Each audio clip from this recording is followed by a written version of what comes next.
Story 1. The Man in the Hat. My husband worked as a government contractor for a company that sends him all over the world. For a few years my daughter and I would travel with him. He was usually gone for months at a time. One of his business trips was to Bremerton, Washington. We were put into an apartment called Olympic Village. It was rented out to companies like his. They were okay, fully furnished, better than a hotel, especially for that length of time that we usually stayed. The apartment we had was on the ground floor. It was decorated well and the furniture wasn't too worn, nothing seemed or felt weird. I usually can read vibes of places where I go. I am not sure how to explain it. I don't think I am psychic, just maybe, in tune with my surroundings. Things seemed pretty normal for the first few days. I spent most days there since I didn't have a car, just playing my video games or watching TV.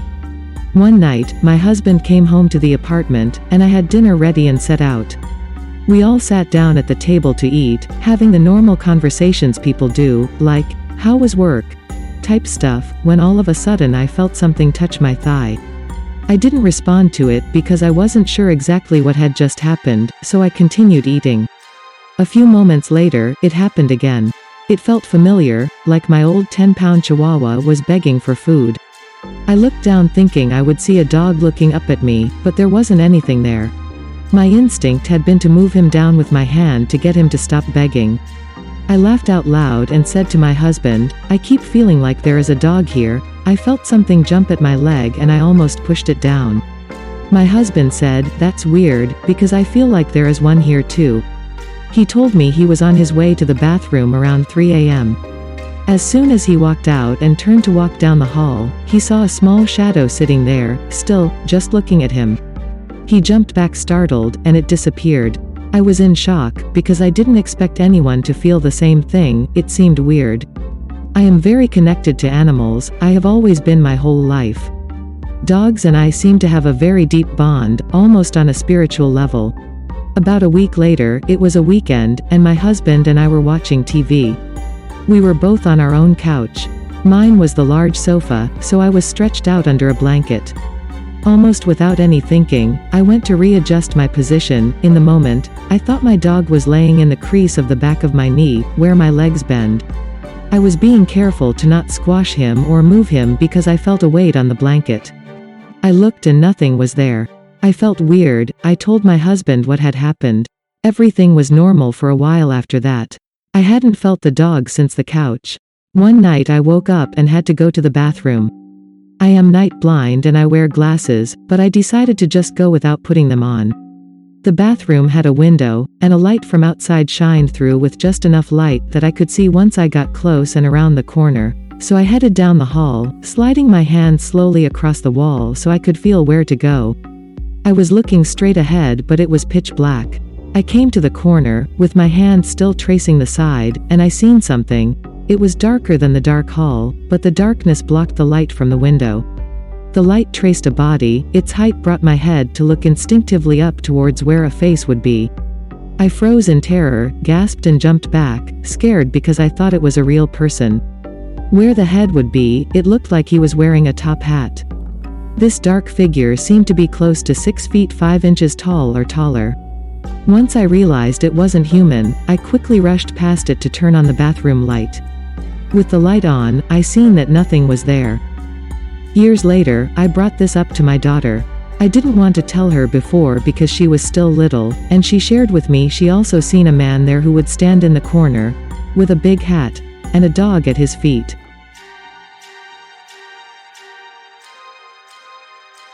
Story 2. The Mom Mimic. This story takes place in 2007. My sister and future brother-in-law just had my nephew and moved into a rental home. The home was newer and located in a newer neighborhood. I was asked to babysit my nephew one evening. My sister and brother-in-law wanted to have their first evening out since baby arrived, and I was happy to babysit. I came over and my sister went over some details and mentioned that she had a load of baby clothes in dryer. She asked if I had the time to take out the clothes and fold them. They left to enjoy their evening, and 30 minutes after I hear the dryer sound letting me know it was done drying. I scooped up my nephew and placed him in his crib. I went to the laundry room and took the clothes out and folded them. I placed all the clothes in a basket and placed the basket on the changing table. I took my sleeping nephew out of the crib and placed him inside his bassinet in the living room. I watched TV quietly for a while until I heard a loud bang come from the nursery, the room we were in earlier. I peeked into the bassinet and my nephew was still sleeping soundly. I quietly made my way over to see what made the noise and opened the door to the nursery. The laundry basket I had placed on the changing table was now on the other side of the room on the floor upside down. The neatly folded baby clothes looked as though they had been tossed around. I quickly just picked up the basket and clothes and brought them back to the living room to refold. I was confused by the whole situation but didn't want to ruin my sister and brother-in-law's evening and decided just to not mention the incident. Rest of the evening went smoothly. A few months went by and my sister asked if I could babysit for an evening. I agreed, and this time my mom joined my sister and brother-in-law as they were going to a casino. My nephew had been napping prior to their departure and my sister said he would need to be fed when he woke up. My nephew woke up 30 minutes after they left and I brought him to the kitchen and placed him in a chair as I prepared his bottle. Before I go into what happened next, my name is Angelina, yet everyone calls me Angie. My mother particularly only used my full name when I was in trouble or angry with me. All in all, it's rare to hear my full name being used. Suddenly, I hear my mom yelling angrily from what seemed like the nursery, "Angelina, come here now." I yelled out, "Just a second, I'm in the middle of making the baby's bottle." Then again I hear my mom call out, "Angelina, come here now." But now sounding like she was in the master bedroom. Frustrated and confused I yelled back, "What is going on? 1 second. I picked up my nephew and went into the master bedroom, talking on the way to what I assumed was my mom asking, "What was going on? Why are you so upset? What happened?" and walked into an empty room. I looked around and my mother was nowhere in the master bedroom. I looked in the nursery and empty as well. I looked throughout the rest of the home, guest bedroom, bathroom, and garage, and eventually checked the driveway for cars and only seen my car. I came back inside and called my mom. I said, "Hey, did you guys come back and forget something?" And my mom answered a confused, "No, why?" To which I responded, "I just heard you a bit ago. You sounded upset." And she responded, "I don't know what you're talking about. We've been on the road for over 30 minutes now." My stomach immediately sank. Once again, I didn't want to ruin their evening and just told her it must have been the television, even though it was off the entire time. After I hung up, the doorbell immediately rang. My heart nearly jumped out of my chest and I quickly walked to the door. I immediately almost opened the door without checking, thinking that my mom was just pulling a prank and she was going to be at the door. I paused for a moment and decided to look out the peephole. No one was outside. I opened the door to peek out to see if there was any cars in the driveway, and still seeing my car, I instantly got this overwhelming sense of dread. No one was visibly outside, and from where that house was located you could clearly see the street in both directions.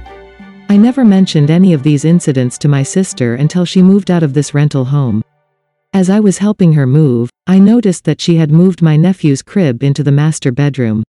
I asked her why she had moved the crib into her room, more to see if my nephew had any sleep issues. What she told me was completely unexpected. She said around Halloween, she had bought a black light and had plugged it in the nursery room. The room instantly lit up with what she described as a huge concentrated stain in the middle of the room with handprints going up the walls. She immediately just felt very uncomfortable and moved the crib into her bedroom that night.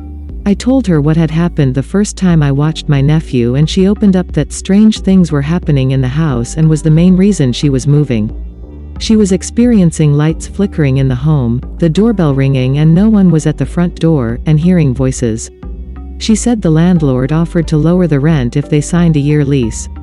She said the landlord told her that he was having issues keeping tenants in the rental and that she was the only tenant who stayed the longest. She refused the offer and moved. I always wondered if anything happened in that home and wish I did investigate the home further. I absolutely hate that whatever was in that home mimicked my mother's voice. Story 3. My ghost story from when I was a teenager. After recently discovering this subreddit and reading a bit, I thought I'd post my own weird ghost story. I don't know what to make of this incident that happened long ago to me when I was a teenager. It's hard to explain away, but I swear this really happened. So I was around 17 or 18 at the time, and I slept in the basement of the house I grew up in. I had a mattress there and would sleep in front of our dryer, with the mattress pointed away from the dryer and my pillow on the end farthest from the dryer. Nothing spooky or weird had ever happened in this house in the time I grew up there before this story. I should add that when I slept, it was pitch black in the room, because being a basement there wasn't really anywhere for light to get in. It was so dark that even after your eyes adjusted you still could not see a foot in front of you. I never had a problem with that since I slept well that way. Anyway, one night I'm snoozing away and sometime very late in the night I suddenly awoke to see standing in front of the dryer and my feet, a transparent woman dressed in old-style clothing, like something from the Old West, long skirt, button-down shirt of some sort, and hair pulled back in a bun. She was holding what looked like a modern laundry basket, and as I laid there for a couple seconds trying to understand what was going on, she suddenly emptied the laundry basket by tilting it forward towards me. Out of it fell a waterfall of transparent laundry which I couldn't see clearly, since it was bunched up like laundry usually is. At this point, maybe 4 to 5 seconds into the incident, I jumped backward off the mattress and crashed into a bunch of cardboard boxes filled with household items my parents stored in the basement. To say I was scared is a major understatement, lol. The crashing around I did in the dark woke the rest of my family, who turned on the basement light to see what was making all the noise. At this point the woman had vanished and I was alone. This incident shook me pretty good, as I'd always been a skeptic of the existence of spirits and ghosts. I continued sleeping in that basement until I moved out, like a year later, but nothing ever appeared again, and if it wasn't burned in my memory so clearly I would have thought I imagined it. I don't think I did though. Thanks for watching. Let us know your thoughts in the comments section. And please like and subscribe to help support the channel.